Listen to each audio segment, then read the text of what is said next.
Hello and welcome. I'm Aurora Menegallo, and this is the Repurpose Your Purpose podcast. This is a podcast about doing work you love, whether you already have found your passion or you're looking for it. And today I am so excited to have with me Nam Pham, all the way from Vietnam on Zoom. Hi. Hi, hello, and Xin Chào from Vietnam. It's my pleasure, really great pleasure to be here. And I cannot remember the last time that we were together on the same screen like this. It's must been such a long time, and now we're sitting together again, and I'm happy to see what conversation will unfold today. Really I excited about that.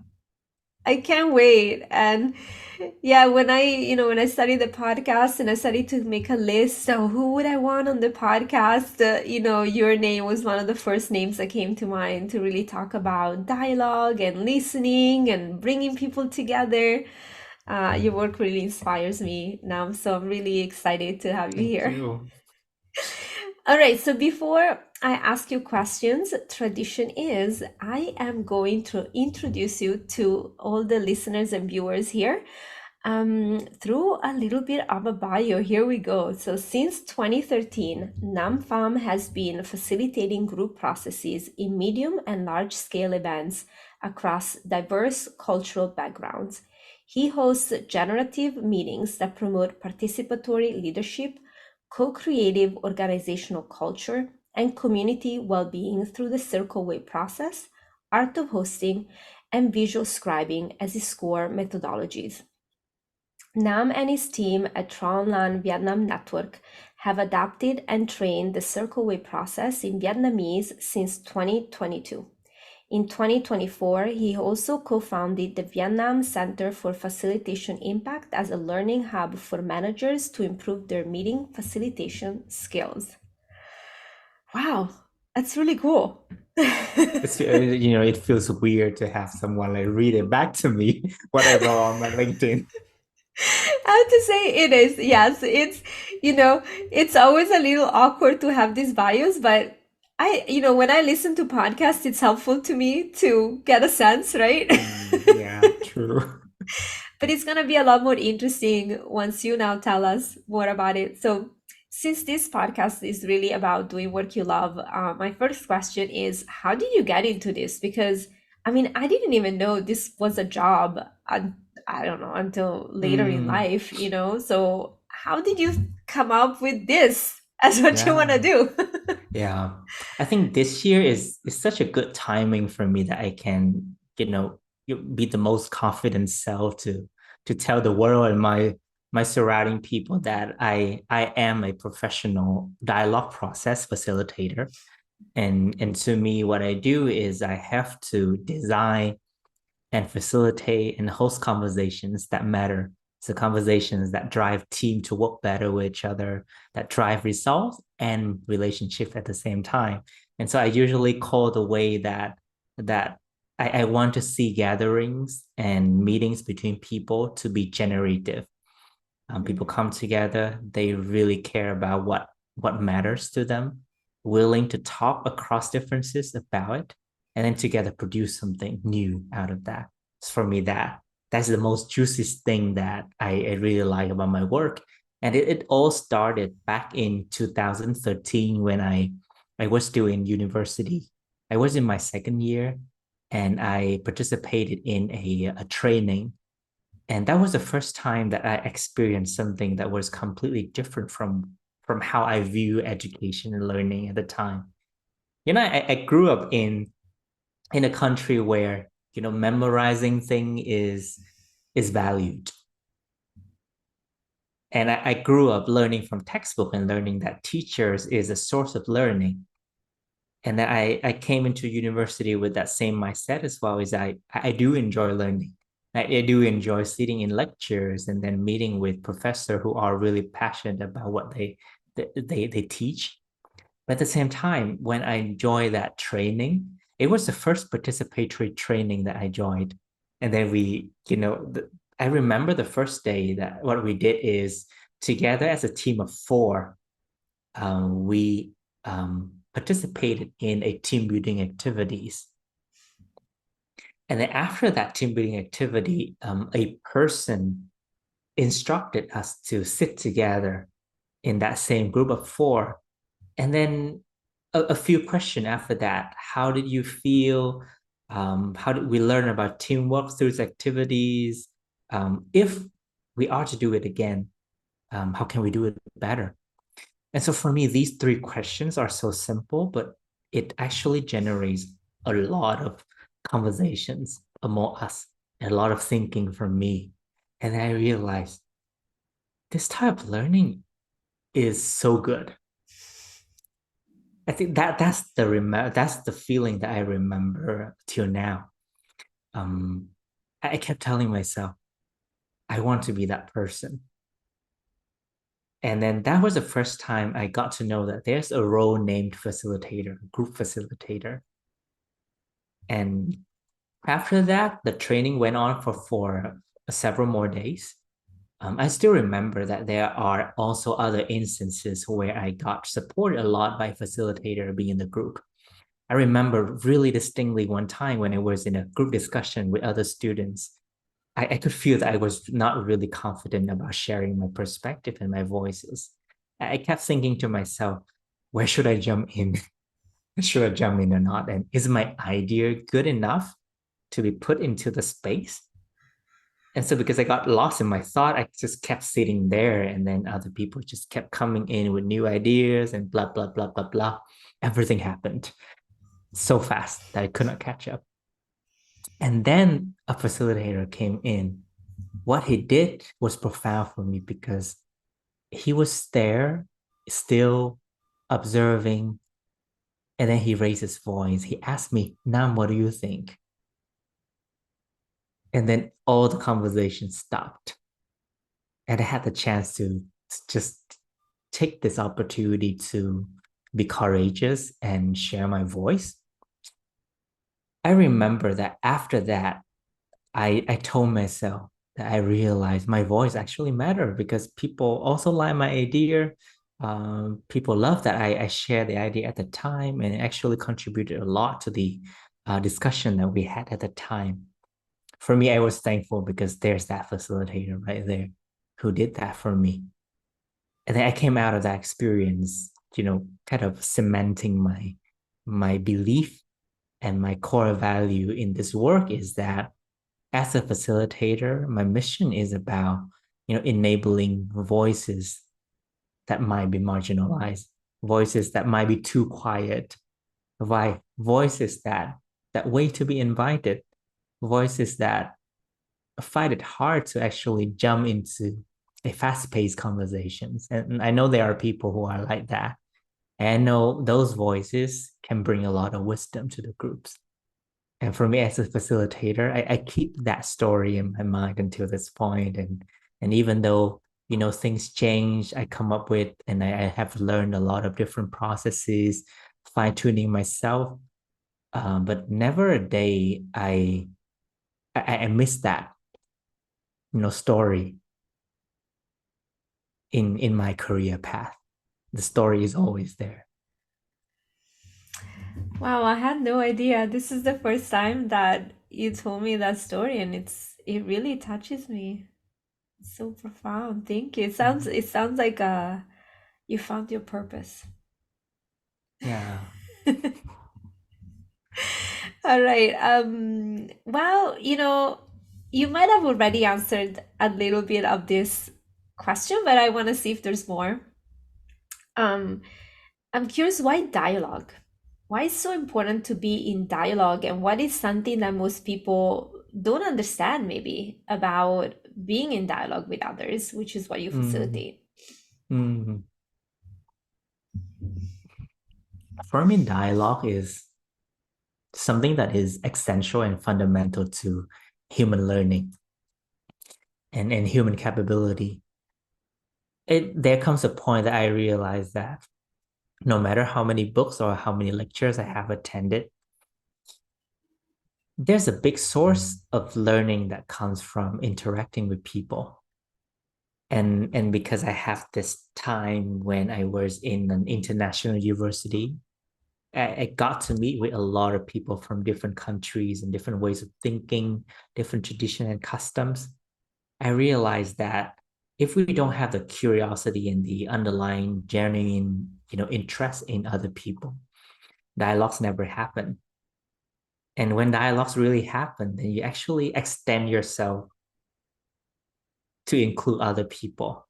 And for me, that's this really inspiring way of evolving as a human beings that, we naturally want to learn more about the world.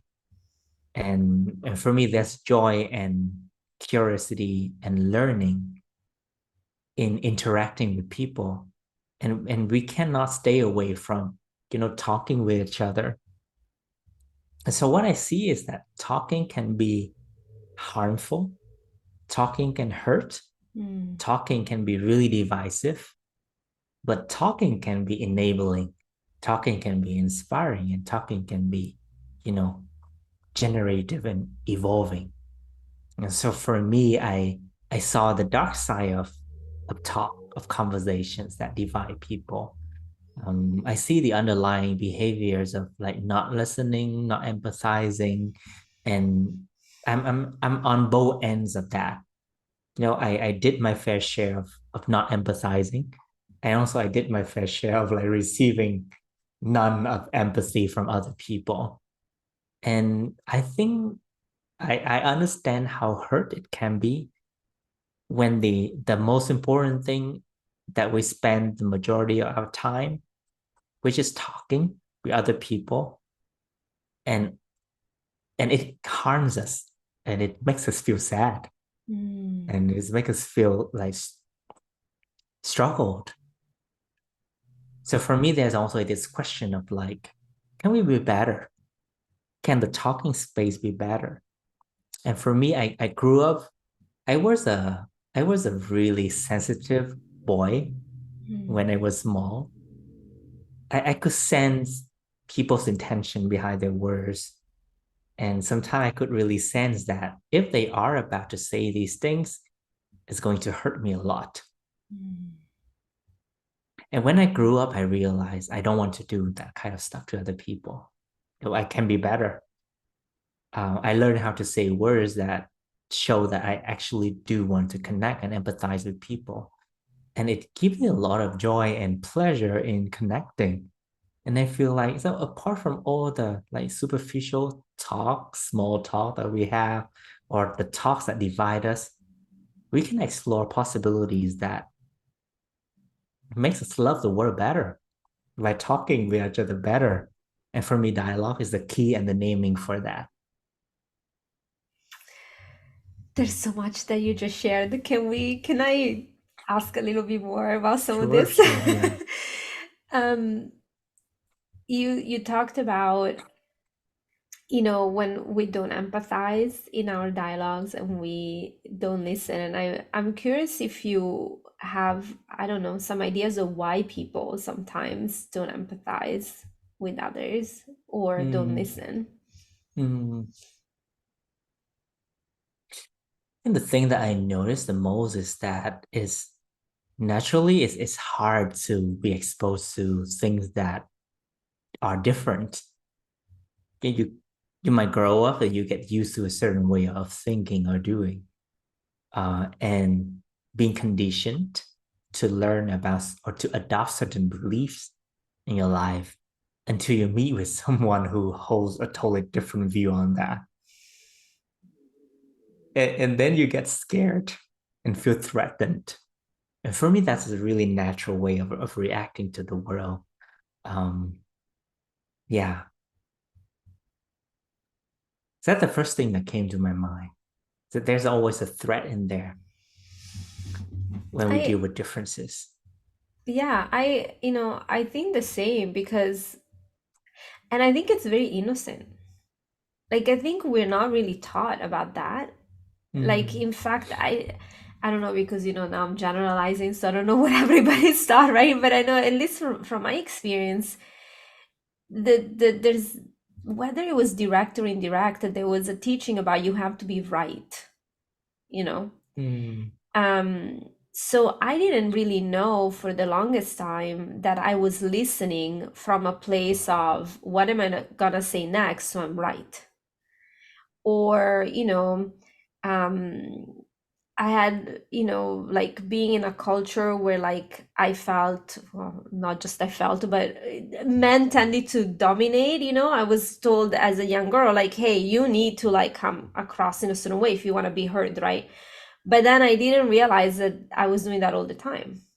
Like that was now, it's like, I have to be seen, I have to be heard, I have to be right, right? Like all these things that are basically protection mechanisms or fear Mm. based, but it was all running in the background.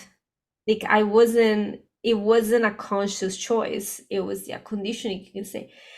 So to me, like now, I think a lot of people have their own version of some sort of fear or protection, and it's a very innocent thing that then nobody has ever pointed out or given even sometimes an experience of, hey, this is a safe space, you can relax, Mm. I don't know if this is something that resonates with you or how you stand as I say this. Mm. I'm curious. Yeah. No, the thing I'm thinking about is that, we are also conditioned to view differences as threat, right? In that sense, Mm, it is a natural like mechanism, but at the same time, we might grow up in a culture or a group where differences can be viewed as a threat. And so for me, education and the way we grow up, the way we learn about differences, and the way other people tell us about how to deal with differences is a blueprint for how we deal with it. And for me, that's why for me, when I was small, there were some examples and modeling of like the root of dialogues that started to happen. And that's when I realized, oh, maybe there's something out there. I grew up with books. I grew up with novels, not just like nonfiction books. My grandmother was a source of inspiration for me for reading. And she gave me a lot of like books, novels. And the thing about novel is that it gives me insights and windows into other people's world. I read like novels from the Soviet Union. I read novels from America. I read novels from other countries, from China as well. And so what I realize is that I get thrown into a different ways of thinking. And then by reading, what I do is I kind of get rehearsed into their way of thinking. And then at a point I realize, oh, I kind of get why they get that feeling, or why they do this, or why they do that. For me, it's a really good foundational practice of empathy at the time. And then there's this additional like factor of me realizing when I was small that I'm gay. And mhm, so being gay for me is like I keep constantly navigating between what does it mean to be a man? Because I don't resonate with masculinity when I was raised in Vietnam. And everything that I saw in other boys, like doing all these things that I don't resonate at all. And I asked myself, do I also belong to other groups? I find it easier maybe to play with girls, but at the same time, I also don't resonate with a lot of other things that girls do. And I realized, okay, then what should I do? I think that was the very first instant in my life where I have to ponder about my differences because I myself felt different. So what should I do with that differences? And then my initial habit to deal with that difference is that I was afraid because I was taught that difference is a threat. So I kind of view myself as a threat to other people as well. And if other people see me as something or someone different, then I might be a threat to them. So the thing about me as a child is I protect myself. So I kind of suppress all of those like curiosity and exploration I would like to have for myself, and I turn it inward. I try to adapt to my environment, adapt to what is seen and told as good. as ideal as other groups of people would believe so. And I have that firsthand experience of like not aligning at all with myself, wondering what exactly is myself. And so, that struggle when it was small. And when I grew up, it actually planted the seed for empathy in me is that, oh, I kind of know what it means to be different, or to see myself as different, and not being able to express that difference, ask for compassion for other people, and secretly really want to express myself so that I can feel this sense of belonging to everything else in the world. Yeah. When you're working with groups and you notice that there are these patterns of, protection, fear, seeing differences as threat, I know this is like you could talk about this for hours, so the short version, I guess, but how do you work with that so that you open up that space where they have an insight, that actually there's so much generative power in Hmm. dialogue. For me, it's both about like the being, the mindset of the facilitator, and also the timely process for that. So Mhm. that's why for me, the circle way comes as something that feels so deeply touched with me. Because for me, that's a process that enables people opportunity to speak up. And and the mindset and the worldview behind that is every voice matters. Every voice has truth and has wisdom in there, and every voice deserves to have a place in this dialogue, this conversation. So for me, that being and that belief, that value is important because if I really embody that, then it's not just that I come into a conversation and I facilitate, but I have to align that value with every aspect of my life as well. Every Mhm. moment that I live and I talk to other people, do I embody those values as well? Do I really value the perspective of the person talking with me? Or do I see in myself that there are actually also some biases in there? There might be still prejudices, there might be stereotypings, there might be misunderstanding, and I see all of that in me. And at the same time, I also see that value that I want to embody and practice is that despite all those things that continue to exist, do I and how do I practice seeing the dignity in other people's perspectives? And do I see the truth in the way they speak? How do I connect to that truth? Can I still have empathy for that or not? And for me, that struggle is the key to my own evolution as a person. And for me, that's a key as a facilitator as well, is that I don't have to practice by constantly facilitating in order to be better. I can practice being a person who is open enough and trying and practicing to be open to perspectives that can be different from what I have, and learning to work with that difference within me regularly enough so that whenever I step foot into a conversational space, I'm already embodied in that.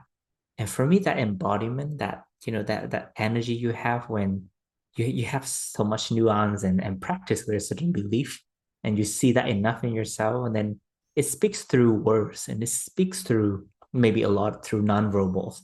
It can just be there, and you know that I I don't tolerate just one or two people dominating the room. I want everyone to be able to say what they really mean and say what they really want to express and be themselves in there, and themselves being respected for who they are. And so for me, that's the benefit of and the importance of that being piece of a facilitator. And then the second piece is about the process itself. And so for me, the circle way process is a larger embodiment of the whole mindset of what I have and also other practitioners have. So when we apply the circle way in a certain context, then the components are already there to guarantee that every voice is invited into the center to speak to the core intention of what we have. And then there are other roles that remind people that we have to listen with uh, attention, speak with intention, and take care of the well-being of the whole. So everything it is tied well into each other to enable that psychologically safe factor in the environment for people to speak up. And then when things happen, it's also about the how the values show up as a host, as a facilitator in there. How do you interact with people when someone starts speaking up, when someone before who is silent and then they start to speak up? How do you be there, be present, and give them and give the group enough assurance that this voice needs to be fully heard and that we are here to hold space for each other. So yeah.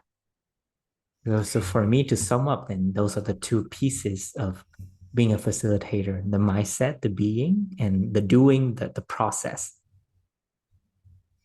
Yeah, you're sharing so much. This is a master class right here for anybody listening. It really, I just want to point to something I heard you say, which is this is not a technique. You are you're really deepening your way of being, your awareness of your own, stuff that gets hit, like your capacity to be with others. It's really, I even want to say the way you talk about it, it's not even a practice like this is what I do for my job. This is really a way of being. And then I think what I've experienced is that there is something magical that happens when you are in a space where the facilitator embodies a certain way of being. Like it's almost like a transmission. The other thing that you pointing out is yeah, the process. So to have a process that is set up so that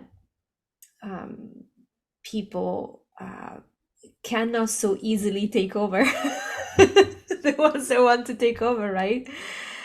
Which is also a beautiful thing, and I think that requires a lot of skill as well, the interplay of these two things. Mm, yeah. I think there's a piece of reflection right there for me is, because in this episode you frame me that we are going to talk about things we love, and I love doing that. I love talking about work that I love. And you're right in like coining that. For me, this practice is life serving. And for me, I think there's also this selfish part in there is that I do it for myself. It's like, of course, I serve people. Of course, I do things that really benefit people. But I think on a foundational level, I do it for myself because that's how I want to evolve and to grow and to be a human on this earth. Is that I want to be able to, I find a lot of satisfaction in seeing people like talking with each other and talking to the point that they realize that, oh, there's this really deepening connection between us. There's something new about you and me, about us as humans, about life in general that keep unfolding itself once the conversations starts and prolongs and deepens. And for me, that social phenomena is a wonder to observe and witness. So I can see that I'm also more like a like so-called anthropologist in that sense. I love observing people in conversations. I cannot take myself away from that. And because of that, I put myself in that job. I put myself in that career, and I see how it benefits back to me is it challenges me a lot. Yeah, I keep telling people that the circle way A lot of people that experience the healing factor of being in a circle, being fully listened to, being able to speak up. For me, they're this like half the piece is about being challenged as a human being. And for me, the circle is not something that is totally comforting. It's like it keeps challenging me all the time to evolve because circle space is a time where I can look deeply into myself and I realize that I see all my triggers. Something Mm. happens and I see how I react to it. It doesn't manifest into quick reaction. And so that's the opportunity for me to really observe inside and then what exactly is going on here? Is there anything that needs to be spoken out? How do I work with myself when I'm in this conversation? And that prolonged reflective pause that I always experience as a circle, it challenges me to be a better person. Um, and like you said, like the way I have to take my power so that other people have the chance equally to speak up. I have to deal a lot with, there are some conversational spaces where I host where I have to, gather a lot of courage to ask people to, you have to shorten your saying or you're doing something that is disruptive to the conversational space. And I have to ask you to stop that. And for me, those words are so hard to say. I came from a culture that pleased people. That really put harmony as on the top of all the things that we do as people to each other. And because of harmony, sometimes I get conditioned to, suck things up. Don't say it. Don't, hurt Yeah. people. Don't make people feel like lose faith. Don't make people lose faith. I think that's the thing that it leaves on in my culture is don't make people lose faith.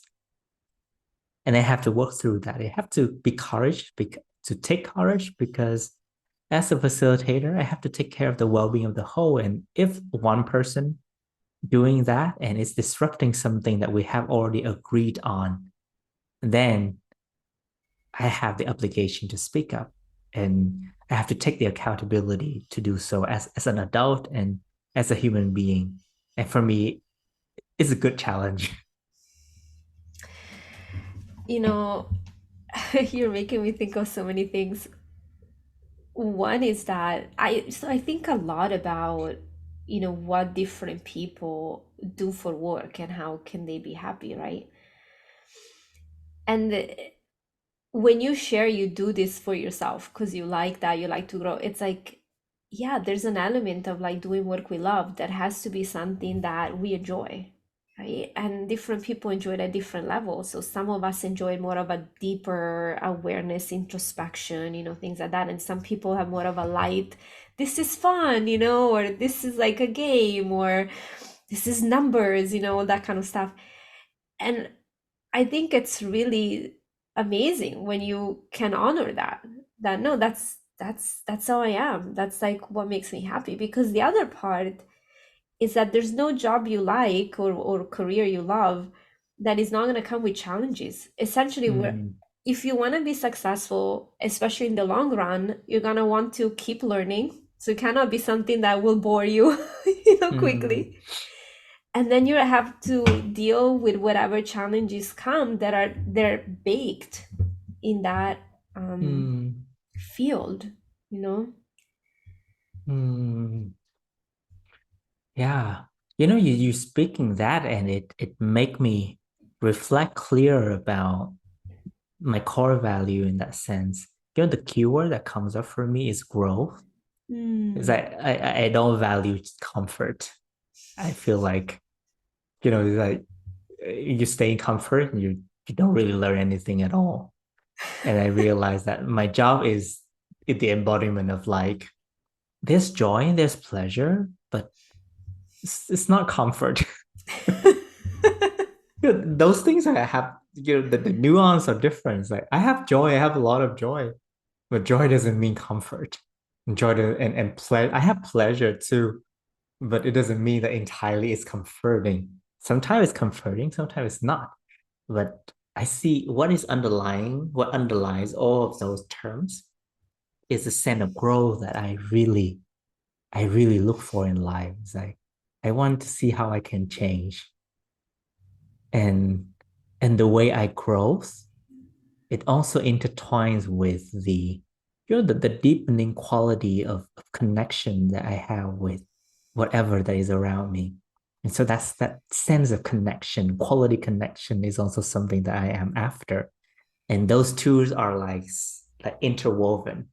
And the more I grow in this interconnectedness of quality connections, and the more quality connection I enjoy in my life, and then the more I want to have like quality connections in my life, and the more I also need to take accountability for my own growth in that sense. And for me, I just recognize that clearer just now by talking with you. That's beautiful. And good for you because you have your own business, you do all these teams, so right, you can't get bored. You're not gonna find a lot of not challenges. That's the life when you Sure. Yeah. create, right? Yeah. Your own thing. Okay, so I have so many more questions. Another question I have is you work with both communities and businesses. So I was wondering if you can tell us a little bit more about, the two modalities. So maybe, I don't know, an example or something more about how do you work? Why do even communities come? Like, what would make a community want to come work with you? Mm. I work a lot with people who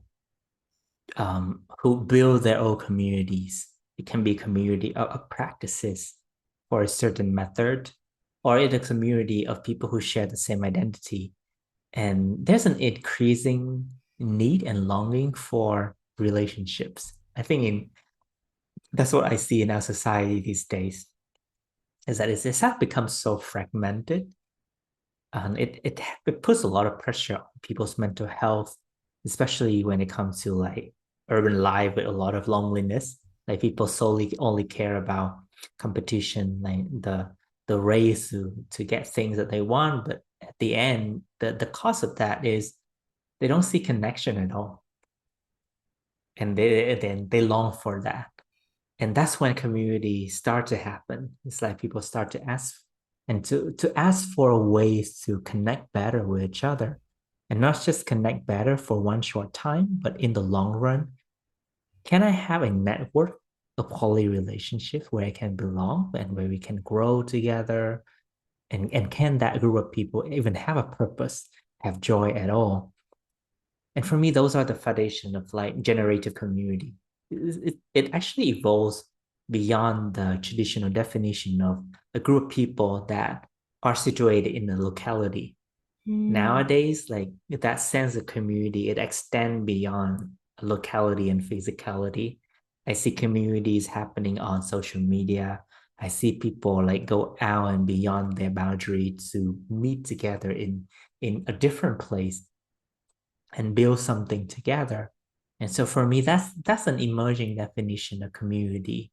A group of people who care, who want to belong, who want to do good, who want to grow, who want to have purpose, and eventually who want to create something new together.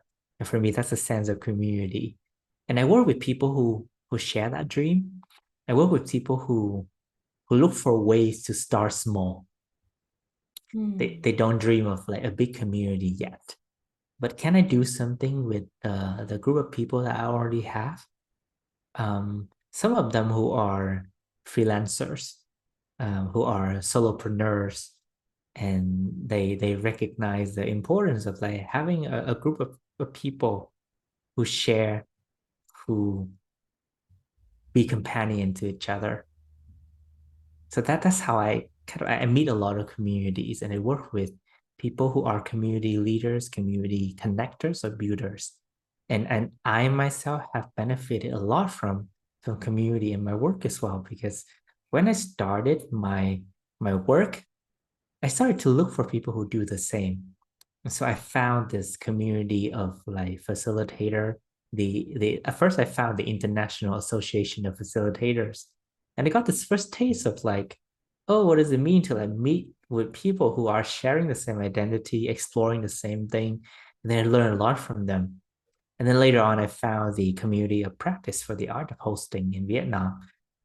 And then, I flew all the way back in 2018. I told myself, if the training came out that year, I would do anything just to be there for that 3 days. And then when that happened, the first thing I did, I booked my flight. I booked my paid leaves, and for sure, that's the event that I will have to be there. And that's the starting point of me being in a community of practice with other practitioners here. And it evolved even up until now because thanks to that opportunity, I keep connecting and working with a lot of those people there. And because of that, then I also have this deepening relationship with our Circle Way community. That's why we had the chance to work with each other. So for me, I am the embodiment of, someone who benefited from community, Mm. who grow from that. And that's why I want to work with people who share that, who can sense into the values and the important harvest of being in community or building communities consciously. Yeah. And so that's how I came across communities and how I started working with communities. And the circle way for me is an important piece of like starting a community because no matter what, the first thing you do as a community is you sit down, you talk, and the quality of that first talk for me is it set the tones for how the community will grow. So why Mm. don't we? So why don't we learn about how to host a conversation better. And for me, it started with the circle way. And that's why I think a lot of people come into the circle way training, they understand that accent as well. And they want to have that with their community members. Mm. What about the businesses that come to you? How do you Mm. work with businesses, or is it different? Yeah. Different in a way that they would be more like solution and goal focused. Mm. And I think it changed the course of how a conversation happens in a company or in a business. That's when I have to switch into a way of talking that elicit what people really want to get out of a conversation. And so working with businesses for me is more about what kind of outcome do they want and why does that outcome matter. And I have to work with business in a more like logical way. Of course, I do have to really understand the situation. Why do they need to have that team to talk with each other? Is that topic something that the leader want to have and want to secure the result at the end? Or is it something that the whole team wants to happen? Mm. And so for me, working business with business is challenging because for me, I want to set a really clear boundary about what I want to do. Mm. Um, I work with businesses in two ways. Either I train facilitation skills for them, or I host conversations for them. So of course, when it comes to training facilitation skills, and it's an entirely different like mindset. It's about like what facilitation skill they need and where do they need it to apply in their context. But when it comes to hosting a conversation, then a lot of more things have to happen. And so I have to really make sure that the person or the organization or the team I work with doesn't really have a hidden agenda coming from someone up above that, borrowing me as someone from the third party come in and naturally trick that to happen. So I don't want that. So working with business can be like challenging in that way. But at the same time, it's also a really precious opportunity for me to practice really speaking up and inviting people to really talk about what matters in their team. It's like is that really a problem that need to be talked about? Is there something behind or underneath that we really want to talk, that needs to spend more time on instead of this? And so I learned to be able to see through the nuance and see deeper into a situation.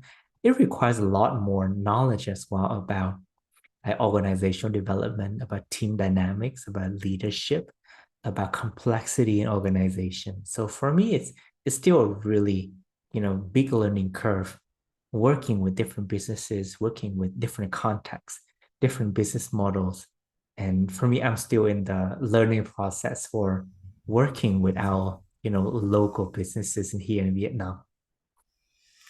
Yeah, I would imagine that just the power dynamics are different in businesses, and a community coming together that, there's no money involved, exchange, or it's minimal. It's more like it's by default more heart-centered or already on that path Mm, than like a business that in business culture, it's, you got to mm, make money, somebody's the boss, right? mm, So I would imagine, true, yeah, that, well, there you go. When you're not being comfortable and growing to the next level and true. challenging Yeah. yourself, many more I don't know. challenges. Yeah. I think when you say that, I realize that, I slowly, when I have more opportunity to work with businesses, I kind of have a clear sense and intuition of who I want to work with. And Mm, is it worth working with that organization or not? And for me, it speaks a lot to my value as well. It's like sometimes maybe like having conversation where people really talk with each other and there's no control over the final outcome is not a thing that person is ready for. And so I kind of have a sense that I work better with teams who have a cause in their business. mm. It's like they know why they are doing what they're doing. Recently, I hosted a 1 day mini retreat for educational NGO. And for me, I realized that, oh, it's so much easier to elicit why people want to work and the stories that underlying why they are there. But sometimes when I come into a business, then when I ask them why they come there, of course I come for money. And then it doesn't really go anywhere. For me, Oh, that's the whole mark of the differences between two worldviews. And I love working for organizations that they both have the cause and they want money as well, because without money, they cannot run. Without money, they cannot really make like big scale impact. And I realized that if they couple money with a strong cause and mission and the connectedness, the quality of connectedness between their members, then it brings so much more results. yeah. Yeah, as a coach or as a facilitator, the transformation is really up to the client, right? Mm, So there has to be there has to be a certain openness or willingness to move in a certain true. direction Yeah. from the client. Yeah. Oh, okay, let me see. Let me see what other questions here I have for you. We talked about so many things. Well, anything that I haven't asked you about before I ask you my last two questions, anything I haven't asked you about that you would like me to ask you about? All right, I'm quite satisfied so far with all the question that you have for me, because you can tell that I take this opportunity as a conversation as well, and like, oh, I'm also reflecting on my old values here when I share my story with you, and I haven't really had a chance to really have this conversation in a while, really sharing stories about the origin story of why I do what I'm doing now. And then there's you holding space for me to exploring and to share all that I want to. I think so far I'm really satisfied and I take a lot of pleasure from doing this with you. Thank you. Pleasure is mutual here. I'm really enjoying this conversation. All right, so this is a tradition. I always ask my guests, what does inner wisdom mean to you?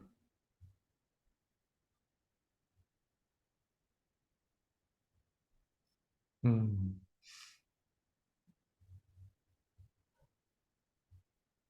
For me, it's the first thing that comes to me is the embodied sense of like alignment that I feel in my body. It's like there's this subtle connection that I can feel, between my head, my heart, and my because of my training. Then we call it the hara in Japanese.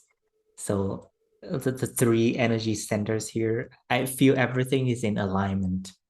I could feel the lightness and the depth of my breath at the same time. Um, the sense that my voice, it it doesn't only come from my throat, but actually it comes from deep within. And for me, that's a subtle source of inner wisdom. There's something that is in me, but it's not bounded within me. And and there's a portal of something bigger that is already within me, and that connects me to the world that enwraps me. And so for me, that's inner wisdom, is that I don't really feel a lot of disconnection between me as a being with other beings or with the surrounding. And that sense of alignment and flow for me is inner wisdom. And to be more concrete, there's a sense of trust that um I'm not just doing this for myself. I can tell that when I do this, when I'm selfish and I only want this for myself, it feels different. Then you do it, that's for yourself, but it's also for the world. And that, interwoven part, for me, that's inner wisdom. It's like, oh, inner wisdom is about aligning yourself with the well-being for you and for every other being in the world, and commit to living with that. Commit to exploring possibilities of living in the world with that. For me, is a nudge towards inner wisdom. It's like you can never get to the entire truth. There's a sense that you know something, but there's always something that is unknown. And it's always like that. It's the more you get to know something, the more it's become unknown to you. But at the same time, you feel okay with all the unknown, and you keep walking that path, knowing that there's actually something in there waiting. And what is waiting is yeah, evolution for you yourself and for other people. Yeah, I don't know where I'm going with it. That's beautiful. That's beautiful. I think this entire conversation as in a way has been about that alignment that you're talking about, you know. You really share so much about your purpose and where you're coming from. And to me, it's a beautiful summary. I'm really going even deeper in everything you shared. I want to keep you here to talk more, but I also know it's very late there. So, what is something you're working on right now? How can people get in touch with you or learn more about your work if they're curious? And I'll put everything, of course, in the notes as well for the Yeah, podcast notes. thank you. Yeah. Um, the thing that we are working on right now, within Lang Vietnam Network, is that we're working on our localization of training participatory methods. The core of that is the circle way process. And at the same time, we're also developing ways in which we want to introduce more participatory processes to people, and also how can we come up with a training system so that we don't only train in processes, but we train in the being of a host and a facilitator. That's something that we are ambitious about and trying to research and improve our work in like refining and fine tuning our training system. So yeah, we I don't know, but we only offer our training system so far in Vietnamese. So sorry for people who are interested. You have to learn Vietnamese for that. And at the same time, researching. We are researching and making tools that infuse the circle way and the circle way spirit. So we are coming up with different ways so that people can experience the circle way. The first thing that we tried a few months ago is we came up with a conversation card deck that Mm. follow the process of the circle way, with the check-in, with the deepening conversation flow, and then with the check-out and the agreement, that whole thing together. And we found that it helps people to understand the spirit of the circle a lot. They don't have to rely on a host to actually bring that to them. But with a simple tool, they can actually start to experience that. Mm. And then we also think to ourselves, oh, so what can be some other variants of that tool? Can it be a conversation in different topics, like with teams to talk about psychological safety? Can it be conversation in families? Can it be conversations in groups of friends or not? And so it gives a lot of possibilities.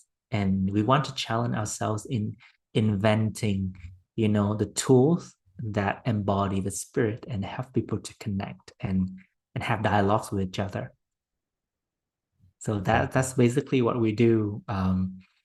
Yeah, exciting because there's still a lot of unknown things ahead, but at the same time, we know that it's fun to do this, and it's fun that we keep learning and keep growing, because the more we are still in this work, the more we realize, oh, we never are going to stop learning. Hmm. And how can people learn more about your work or Oh find yeah. you?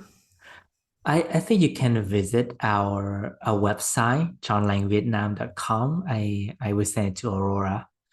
Um, yeah, I think that's the main source of information. Okay, Okay. go through there, and you will find resources. You find information about our training, our team member as well, about what we do. Or you can go look up our Facebook page. We have our Facebook page for our Online Vietnam, and we also have a separate Facebook page for the Circle Way training as well. Okay, I'll put all those links and people Yeah. can check them out. Nam, this has been fantastic. Thank you so much for sharing all your wisdom and what you do. And I'm leaving this conversation very inspired by everything. Thank you. And everybody listening, my name is Aurora Menegallo. You can find more about working with me at repurposeyourpurpose.com. Have a wonderful day or good night to you.